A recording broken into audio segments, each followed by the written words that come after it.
आपने कैसे और क्यों इस्लाम मुखालिफ किताब लिखने का फैसला किया? आपकी जिंदगी ईमान के लिहाज से कैसी थी? आपका ईमान किस पर था? आपका सबसे भारी और अफसोसनाक इजहार क्या था जो आपने इस्लाम के लिए इस्तेमाल किया?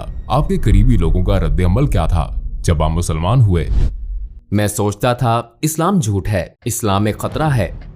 मुझे 2000 से ज्यादा मौत की धमकियां मिली और आखिरकार मैंने इस्लाम मुखालिफ किताब लिखने का फैसला किया। खुदा मुझे इशारा दे ताकि मैं 100% जान लूं यही दुरुस्त रास्ता है। मैं इस वजह से 2 दिन तक सो नहीं सका। मैं इसे तस्लीम ना कर सका। ये इंतहाई अजीब था। अस्सलाम वालेकुम भाई जोराम एंड क्लेवरन, आपके आने का शुक्रिया और आपको देखकर बहुत खुशी हुई। मैं पहले आपसे ये पूछना चाहता हूँ कि जोरम कौन है? वालेकुम अस्सलाम। मुझे बुलाने का बहुत शुक्रिया। यहाँ आना मेरे लिए बहुत इज्जत की बात है। जोराम वॉन क्लेवरन 23 जनवरी 1979 को एम्स्टरडैम में एक आम से घराने में पैदा हुआ जिसमें बाप, माँ, भाई, छोटी बहन और एक बिल्ली थी। एम्स्टरडैम में मैं एक प्रोटेस्टेंट घराने में पला बढ़ा। हाई स्कूल से फरागत के बाद मैंने कंपैरेटिव रिलीजन पढ़ा। मैं चंद साल एक उस्ताद रहा हॉलैंड में और ख़ुसूसन मेरी ज़िंदगी में बहुत सी चीज़ें थीं। जब मैं एक अमूमी नज़र डालता हूँ और जब इस्लाम की बात आई तो मैं सियासी तौर पर फ्रीडम पार्टी की तरफ से सरगर्म हो गया। मैं पार्लियामेंट का मेंबर बना और बिलाखिर मैंने एक इस्लाम मुखालिफ किताब लिखने का फैसला किया। इसका आगाज़ एक इस्लाम मुखालिफ किताब से हुआ, फिर ये खुदा की तलाश में बदली और एहतताम मेरे मुसलमान होने पर हुआ। आपकी जिंदगी ईमान के लिहाज से कैसी थी? आपका किस पर ईमान था? मुसलमान होने से पहले मैं इस्लाही चर्च से एक प्रोटेस्टेंट ईसाई था। हम बाइबल पढ़ते थे, हम सबके नाम बाइबल से थे, हम सबका बपतिस्मा हुआ था, हम चर्च जाते थे वगैरह वगैरह। यानी हम इस लिहाज से काफी हद तक ईसाई थे। जाहिर है कि मेरा खालिक कायनात पर ईमान था, मेरा जन्नत दोज़ख पर ईमान था, मेरा फरिश्तों की वही पर ईमान था और जाहिर है उस चीज पर भी जो ईसाइयों को मुसलमानों से अलग करती है। यानी मेरा ये ईमान था कि यीशु मसीह खुदा के बेटे हैं और ज्यादा फलसफियाना लिहाज से मेरा ईमान था कि वो खुद खुदा हैं। मेरा दोबारा जिंदा किए जाने पर ईमान था और जाहिर है कि मसीह अलैहिस्सलाम की मसलूबियत पर भी, और मेरा कफारे पर ईमान था। लेकिन ट्रिनिटी एक इंतहाई पेचीदा तस्वुर है, ख्वाह आप माने या नहीं, ये वाकई बहुत पेचीदा है क्योंकि बाइबल में खुदा के बारे में कहा गया है कि खुदा लाफानी है। लेकिन अगर आप लाफानी हैं लेकिन फिर भी आप मर जाते हैं तो आप बैक वक्त लाफानी और फानी नहीं हो सकते। यही वो चीज थी कि जब मैं जरा बड़ा हुआ 16-17 साल का तो मैंने इस पर एतराजात शुरू किए कि ये लॉजिकल बात नहीं है। मैंने कई लोगों, पादरियों, तबलीगियों, हत्ता के रब्बियों से बात की लेकिन मिलने वाले जवाब ज्यादा तसल्ली बख्श नहीं थे। उसने इसे मेरे लिए पेचीदा बना दिया और मेरे जहन में इस किस्म के कुछ शकूक रह गए थे। लेकिन मैंने कहा ठीक है, इसको छोड़ो। और मैंने एक जज की तरह सोचा, बस यकीन कर लिया। और शायद मैं इतना ज़हीन नहीं कि सारी बात समझ सकूं। इसके बावजूद मैं खुदा पर ईमान रखता था। मेरा फिर भी ईमान था कि मसीह अलैहिस्सलाम एक बहुत अहम शख्स हैं। मेरा ईमान था कि वो खुदा के बेटे हैं, लेकिन इसकी हकीकत को मैंने इसी पर छोड़ दिया। आपने कैसे और क्यों इस्लाम मुखालिफ किताब लिखने का फैसला किया? हाई स्कूल के बाद मैं यूनिवर्सिटी गया और मैंने कंपैरेटिव रिलीजन पढ़ा और एक काबिल जिक्र बात मेरे ख्याल में ये थी कि मेरा कॉलेज का पहला दिन 11 सितंबर 2001 था। मेरे जहन में पहले से ही था कि अच्छा, ये मुसलमान लोग वो जुनूनी किस्म के हैं और ये मजहब सच नहीं है। फिर चंद साल बाद हॉलैंड में एक शख्स थियो वान गोग था। वो एक मशहूर फिल्म साज था और उसे सड़क पर मार दिया गया। उसे गोली मारी गई थी और उन्होंने उसका गला काटने की कोशिश की थी और उसके पेट में एक चाकू घोंपा था जिस पर अयान हर्शी अली नामी एक और लड़की के लिए एक लेटर था जिस पर लिखा था अगली बारी तुम्हारी है। लिहाजा इससे मेरे इस्लाम मुखालिफ एहसासात में इस तरह इजाफा हुआ कि मैंने सोचा मुझे कुछ करने के लिए सियासी तौर पर सरगर्म होना चाहिए और अपने मुल्क को इस बुराई या नुकसान से बचाना चाहिए। आपने इस्लाम की वजह से सियासत शुरू की? हाँ, और इसका ताल्लुक इस्लाम से ही था। यही वजह थी कि मैं एक किताब लिखना चाहता था ताकि लोगों को बता सकूं कि इस्लाम दुनिया के लिए खतरा क्यों है। जब मैं अपनी किताब लिख रहा था, जैसे कि मैंने पहले कहा, ईसाईयत से मुतल्लिक सवालात, शक व शुबहात दोबारा उभरे और जाहिर है ये सच्चाई से मुतल्लिक थे क्योंकि मैं एक ईमान वाला ईसाई था और मेरे ईसाईयत के सवालात को बिलाखिर इस्लामी अंदाज में जवाब मिला। क्योंकि जाहिर है जब मैंने किताब लिखनी शुरू की तो बहुत से लोगों का ख्याल था कि ये कोई सियासी किताब है, लेकिन ये सियासी इतनी नहीं थी। ये एक मजहबी किताब थी क्योंकि मैं लोगों को बताना चाहता था कि इस्लाम एक खतरनाक मजहब क्यों है, और मैंने इसे एक ईसाई नुक्ता नजर से लिखा था। लिहाजा आगाज में मैंने ईसाईयत में खुदा के तसव्वुर और इस्लामी तसव्वुर के दरमियान मवाजना शुरू किया, लेकिन चूंकि मुझे ट्रिनिटी के बारे में ये शकूक थे और मुझे इस्लाम में तौहीद यानी खुदा का एक होना नजर आया, हाँ ये ज्यादा माकूल बात लगती है। और फिर मैंने सोचा ठीक है, मैंने बाइबल दोबारा पढ़ी ताकि अपना ईमान ताजा करूं कि इस्लाम में तौहीद का तसव्वुर ईसाई तसव्वुर क्यों नहीं है। लेकिन जब मैं पुराना ओहदनामा पढ़ रहा था और मैंने देखा कि पुराने ओहदनामे में पैगंबर ने कहा था एक खुदा एक खुदा एक खुदा, और फिर मैंने सोचा ठीक है, मैं नए ओहदनामे में सिर्फ यीशु मसीह के अल्फाज देखूंगा। और फिर मुझे नए ओहदनामे में ये कहानी मिली। एक शख्स मसीह अलैहिस्सलाम के पास आया और पूछा, जिंदगी में अहम तरीन चीज क्या है, मैं जन्नत कैसे पा सकता हूँ? उन्होंने जवाब दिया, दो चीजें हैं। ऐ इसराइल, तुम्हारा खुदा एक है, अपने पड़ोसी के साथ ऐसा सलूक करो जो तुम अपने साथ चाहते हो। तो मैंने सोचा अच्छा, यीशु मसीह भी यही बात कर रहे हैं, ऐ इसराइल तुम्हारा खुदा एक है। लिहाजा मैंने सोचा कि खुदा का ये मुकम्मल मुसलमान तसव्वुर ज्यादा माकूल लगता है, और ये वही तसव्वुर है जो मुझे पुराने और नए ओहदनामे में मिला था। और मैंने जाना कि ईसाईयत बतौर मजहब कुछ और सिखाती है, लेकिन ये खुदा का वो तसव्वुर नहीं है जो मुझे बाइबल में मिला। चनाचे कई हफ्तों के मुताले, हर किस्म की किताबें पढ़ने फिर दोबारा पढ़ने के बाद मैंने सोचा ठीक है, शायद खुदा की यकताई ही वो चीज है जो हक है। तो इस तरह इसका आगाज हुआ। अपनी तहकीक के दौरान आपने कौन से वसाइल इस्तेमाल किए? चूंकि मैं काफी हैरान परेशान था, लिहाजा मैंने उन मजहबी मामलात पर कई अथॉरिटीज को खत लिखे, और एक तहरीर मैंने शेख अब्दुल हकीम मुराद को लिखी थी जो कैम्ब्रिज यूनिवर्सिटी के प्रोफेसर हैं। ये जाहिर है एक लिहाज से बड़ी अजीब बात थी, क्योंकि मैं पहले एक सियासतदान था, फिर भी मैं इस्लाम मुखालिफ मकसद से इस्लाम के खिलाफ एक किताब लिख रहा था, और मैं दूसरे मुल्क के मुसलमान प्रोफेसर से पूछ रहा हूँ क्या आप मेरी मदद कर सकते हैं? लिहाजा मैंने उन्हें बताया कि मैं एक किताब लिख रहा हूँ, मेरे जहन में बहुत से सवालात हैं। लिहाजा सादा अल्फाज में मैंने कह दिया कि मैं क्यों सोचता हूँ इस्लाम दहशतगर्दी को फरोग दे रहा है, ये औरत, ईसाईयत और दूसरी चीजों का मुखालिफ क्यों है। और शायद 6 हफ्तों बाद उन्होंने मुझे एक तफसीली ईमेल भेजी और बराह रास्त समझाना शुरू किया। मेरे बहुत से सवालों के जवाब दिए, लेकिन मुझे ये भी कहा गया कि आपको ये आर्टिकल पढ़ना होगा, ये किताब वो किताब पढ़नी होगी, उस शख्स से पूछना होगा। उनके समझाने का अंदाज बहुत तफसीली था, लेकिन बिलाखिर तमाम किताबें और मज़ामीन पढ़ लेने के बाद मैंने पुराने ओहदनामे के पैगंबरों और मोहम्मद सल्लल्लाहु अलैहि वसल्लम के दरमियान मवाजना किया। अब मेरे पास कोई एतराज ना था कि वो सब पैगंबर हैं और ये नहीं है, और मैंने सोचा अच्छा, अगर मैं इन्हीं बुनियादों पर हजरत मूसा को तस्लीम करूं लेकिन पैगंबर सल्लल्लाहु अलैहि वसल्लम को तस्लीम ना करूं, तो फिर ये कुछ और बात है। मैंने सोचा मैं इन्हें पैगंबर क्यों नहीं समझता। मैंने सोचा शायद इसलिए कि उनकी बहुत सी बीवियां थीं, लेकिन फिर जब आप हजरत सुलेमान को देखते हैं या आप हजरत दाऊद इब्राहिम अलैहिस्सलाम को देखते हैं, पुराने ओहदनामे में कई अफराद का जिक्र है जिनकी एक से ज्यादा बीवियां थीं। हत्ता कि जब आप गैर मजहबी किताबों में देखते हैं तो सकाफती तौर पर यूरोप, अफ्रीका, एशिया, हर जगह ऐसे मर्द हैं जो कई वजूहात की बिना पर कई बीवियां रखते हैं। तो मैंने सोचा कि अच्छा, ये भी कोई वजह नहीं हो सकती। तो एक एक करके ये तमाम वजूहात यकजा हुई। बिलाखिर मैंने सोचा कि मुझे कहना पड़ेगा ये सब पैगंबर नहीं है, मगर मेरा इस पर ईमान न था, क्योंकि मेरे ख्याल में जो काम उन्होंने किए, जो बातें उन्होंने की, जो मौजज़ात दिखाए, वो अपनी बातों और कामों से साबित शुदा थे। लिहाजा फिर तो वो है। और फिर मैंने कहा फिर मुझे ये तस्लीम करना पड़ेगा कि मोहम्मद सल्लल्लाहु अलैहि वसल्लम भी पैगंबर हैं। लेकिन मुझे इसमें शुबा था। तो पहले मैंने सोचा कि तारीख मुझे बताती है कि वो सबसे बुरे शख्स हैं। फिर मैंने कहा कि शायद वो इतने बुरे ना हो, लेकिन वो पैगंबर भी ना हो, और बिलाखिर मुझे ये शुबा होने लगा कि वो पैगंबर ही हैं। हाँ, इसी बात ने मुझे एक बार फिर कई किताबें पढ़ने पर मजबूर किया। और एक बात जो मेरे ख्याल में अब्दुल हकीम मुराद के बारे में बहुत दानिशमंदाना थी, वो ये थी कि उन्होंने कहा तुम इस्लाम मुखालिफ दलाइल पर जो किताबें पढ़ते हो वो गैर मुस्लिमों ने लिखी हैं। अगर तुम ईसाईयत के बारे में मजीद जानना चाहते हो तो मुल्हिदों की किताबें ना पढ़ो, बल्कि ईसाइयों की लिखी किताबें पढ़ना शुरू करो। वो इस पर क्यों ईमान रखते हैं, उनके दलाइल क्या हैं। लिहाजा इस्लाम के हवाले से भी तुम्हें यही करना चाहिए। इस्लामी असातिज़ा,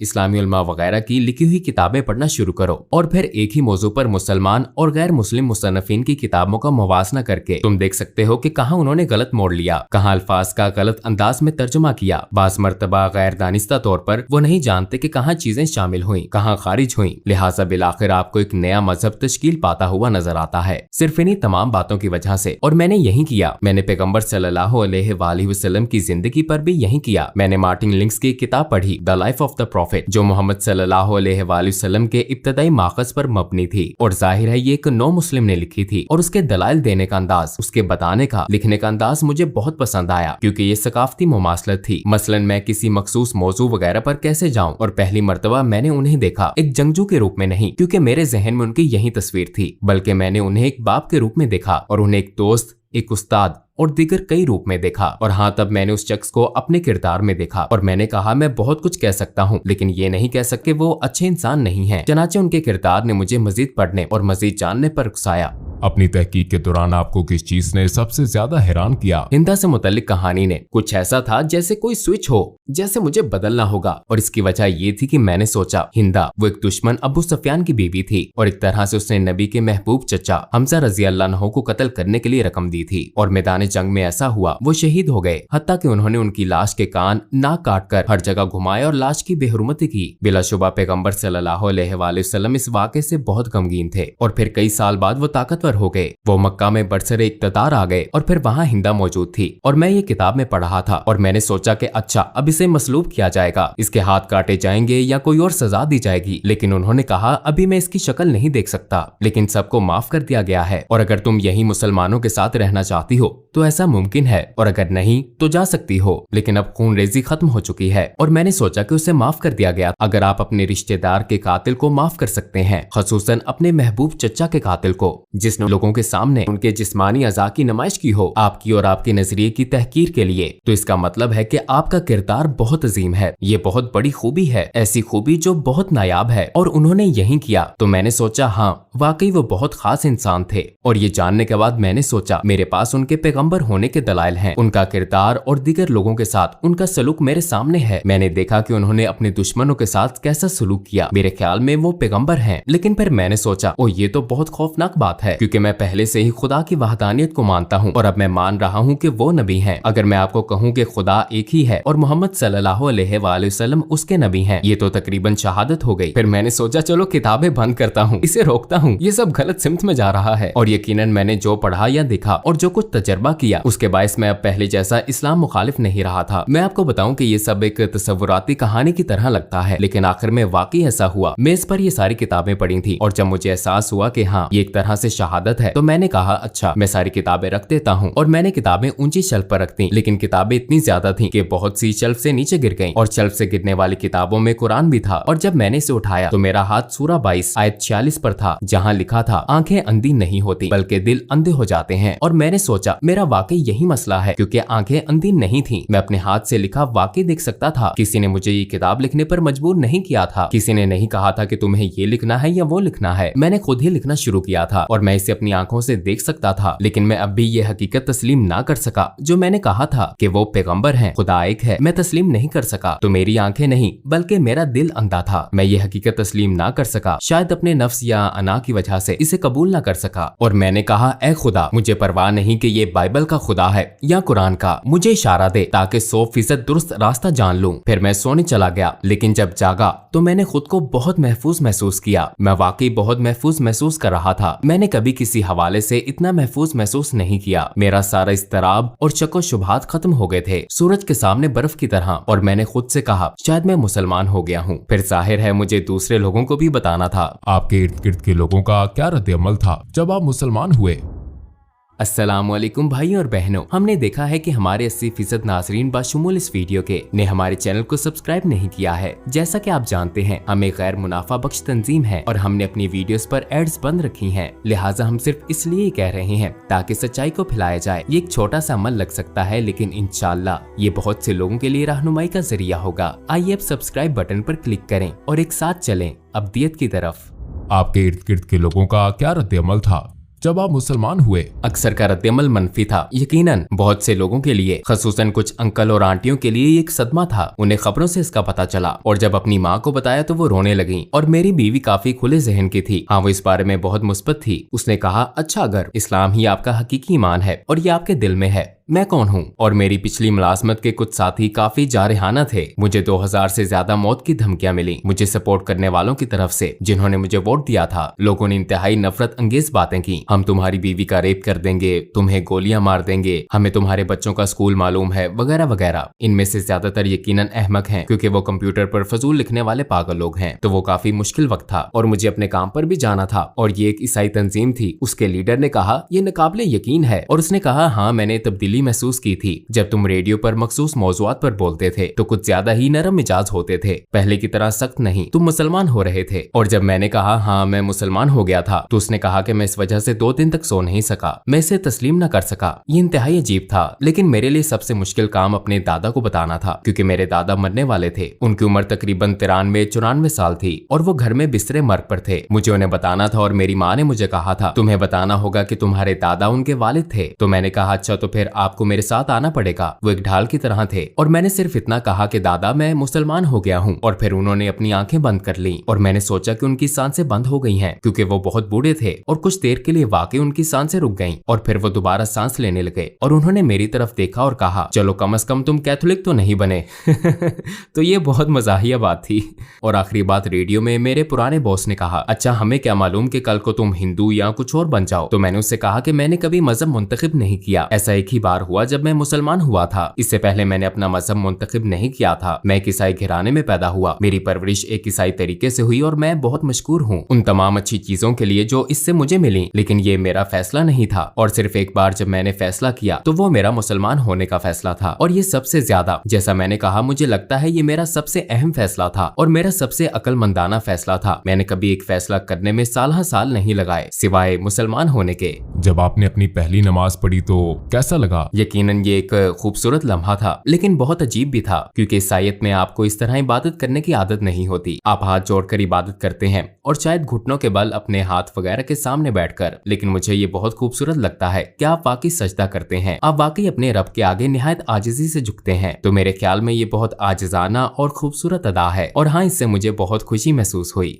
आपको 3 सबसे बड़े किन चैलेंजेस का सामना हुआ जब आपने इस्लाम कबूल किया? यकीनन मुसलमान बनना एक बहुत बड़ा चैलेंज था क्योंकि मुझे अपने पूरे खानदान को भी बताना था और ये एक बहुत बड़ा चैलेंज था ये सोचना कि मुसलमान बनना बहुत मुश्किल होगा क्योंकि खुसूसन एक प्रोटेस्टेंट ईसाई के तौर पर मजहबी लिहाज से आपको बहुत ज्यादा चीजें नहीं करनी पड़ती, लेकिन बतौर मुसलमान अमली तौर पर दिन में 5 वक्त की नमाज जरूरी है, खाना एक खास तरीके से खाना जरूरी है, एक खास अंदाज से सोचना जरूरी है, आपके लिए हर लम्हा बेहतरीन रहना जरूरी है अपने खालिक से ताल्लुक के बायस और इस हकीकत की वजह से कि आपको दिन में 5 वक्त नमाज अदा करनी है। ये एक तरह से खालिक की मुस्तकिल याद दहानी है। तो ये आपको एक ईसाई के मुकाबले में इस हकीकत से कहीं ज्यादा आगाह रखता है कि आपका एक रब है। ये मेरा तजर्बा है और मैं सोचता ओ आज 5 वक्त की नमाज पढ़ना मैं नहीं कर सकता, मुझे करना है। तो इस चीज ने सोच मुश्किल बना दी, लेकिन मेरे मुसलमान होने के बाद ये बिल्कुल मुश्किल नहीं था। क्या आप अपने बच्चों की परवरिश भी बतौर मुसलमान कर रहे हैं? आप यकीनन कोशिश करते हैं। मुझे पता नहीं कि आप एक मुसलमान की परवरिश कैसे करते हैं। मेरे ख्याल में ये बहुत मुश्किल काम है, खास तौर पर इस दौर में। जाहिर है जब मैंने शादी की तो मैं मुसलमान नहीं था। आपने एक तरह से अहद किया कि आप अपने बच्चों की परवरिश बतौर ईसाई करेंगे, तो मुसलमान होने के बाद जाहिर है मैं अपने बच्चों की परवरिश बतौर ईसाई नहीं कर रहा। अगर ईसाईयत से मुतल्लिक बच्चों का कोई सवाल होता है तो वो मेरी बीवी से पूछते हैं और उन्हें ईसाई जवाब मिलता है, और अगर वो मेरे पास आते हैं तो उन्हें इस्लामी जवाबात मिलते हैं। लेकिन अक्सर वो कहती है कि अपने बाप से पूछो। मेरी बीवी सबके लिए हलाल खाना पकाती है, तो ये बहुत खूबसूरत बात है। वो कहती है मैं 5 खाने नहीं बनाऊंगी तो सब एक जैसा खाना खाते हैं। आप हलाल खाना चाहते हैं तो सब हलाल खाते हैं। तो एक तरह से ये कुदरती अमल की तरह है। इस्लाम के खिलाफ आपका शदीद तरीन और अफसोसनाक इजहार ख्याल क्या था? मेरे ख्याल में इस्लाम एक झूठ है, क्योंकि ये बात मैं अक्सर कहता था इस्लाम झूठ है और कुरान जहर है। लेकिन जब मैं कहता था कि इस्लाम एक झूठ है तो इससे मेरी मुराद थी कि सारा मजहब और उससे मुंसलिक हर चीज। तो ये एक तरह से जहालत का आला तरीन दर्जा था।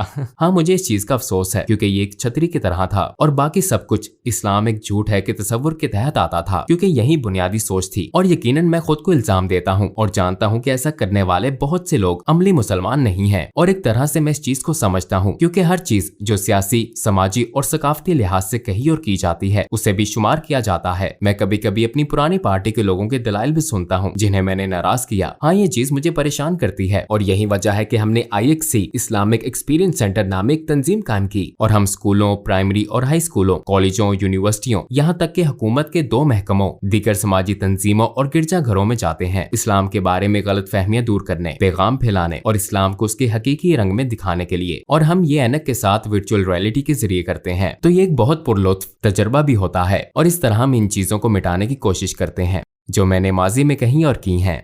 लोगों को इस्लाम के बारे में कैसे तहकीक करनी चाहिए? क्या आप सिर्फ गूगल सर्च का मशवरा देते हैं? नहीं, मैं यकीनन गूगल का मशवरा नहीं दूंगा। मैं कभी इसका मशवरा नहीं दूंगा। मैं कहूंगा कि कंप्यूटर बंद कर दो। नहीं, मेरे ख्याल में ये बहुत जरूरी है कि लोग किताबें पढ़ें, असली सफात वाली किताबें। मैं मशवरा दूंगा मार्टिन लिंक्स की किताब Muhammad his life based on the early sources पढ़ें। जिस किताब की मैंने पहले बात की थी, ये एक सब्ज किताब है और मैं समझता हूँ कि लोगों के लिए ये बहुत जरूरी है कि कुरान का खुद से गहरा मुतालिया ना करें, क्योंकि ये एक बहुत ही पेचीदा किताब है। और अगर आपके पास ऐसा कोई नहीं जो आपको सिखा सके, खास तौर पर ज्यादातर लोग जो इस्लाम के बारे में कुछ नहीं जानते, रवानी से अरबी या क्लासिकी अरबी बोलने वाले नहीं होते, तो आप कुरान की तफसीर या तर्जुमा पढ़ते हैं और जाहिर है ज्यादातर ये मुसद्दिका नहीं होता। इसलिए मैं लोगों को सिर्फ सीरत का मुतालिया करने का मशवरा दूंगा। नबी के किरदार और जिंदगी का मुतालिया करें, क्योंकि रवायत भी हमें यही सिखाती है। उनकी जिंदगी कुरान थी, वो एक तरह से जिंदा कुरान थे। उनकी सुन्नत का मुतालिया करें और मेरे ख्याल में ये इस्लाम को दरियाफ्त करने का बेहतरीन तरीका है। और आखिर में आप क्या कहना चाहेंगे? मैं मुसलमान होने के बाद पहले से ज्यादा खुशो-खुर्म हो गया हूँ, इसलिए मैं सबको मुसलमान होने की दावत देना चाहता हूँ, क्योंकि ये आपकी रूह और आपके दिल को खुशी और सुकून देता है। ये सच है, यह आपके दिलो जान से हम आहंग है। कम अज कम इसे इस्लामी नुक्ता नजर से देखें, सीरत नबी को पढ़ने की कोशिश करें, समझने की कोशिश करें कि मुसलमान किस बात पर ईमान रखते हैं, उनके रवैयों से कताए नजर, क्योंकि मुझ समेत बहुत से मुसलमान हैं जो मुसलमानों की तरह नहीं रहते। मैं हमेशा एक मुसलमान की तरह नहीं रहता, हालांकि रहना चाहिए मुझे भी और बाकी सबको भी, लेकिन आप तमाम मिसालों से बड़ी नबी सल्लल्लाहु अलैहि वसल्लम की मिसाल को देखें और अगर आप उनकी जिंदगी का मुतालिया करें तो शायद आपको रहनुमाई मिल जाए। यह आपको सच की तरफ ले जाती है।